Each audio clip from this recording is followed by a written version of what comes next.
The charity was put together 4 years ago after I was a council candidate. I was knocking on somebody's door on election day, and behind one of the doors I met an elderly gentleman called Fred, who said that he hadn't been out of his house for 3 months. He said that he felt he'd lost his dignity because his hair was getting long and getting greasy, and so the next day I offered to take him for a haircut, and very quickly I realised that there must be a lot of people in situations like Fred who need a little bit of extra time, a little bit of extra companionship, and a lot of people like me who've got a bit of spare time to be able to help out a local neighbour. So we set up North London Cares 4 years ago to try and bring those two different groups together, young professionals, older people who live in the community, particularly in a rapidly changing city like London.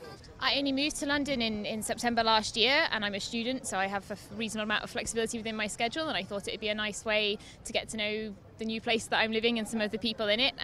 My connection was also through Alex. I used to follow him on Twitter, and I read about what these guys were doing, and it's a wonderful thing. It's also the same for the volunteers to an extent. If you move to a new place, you're no less susceptible to that than an older person. So if anything, from my point of view, the social club's as much for me as it is for the people that I go and sit and have a cup of tea with. You know, it's just the age barrier makes no difference. It affects everybody, I think.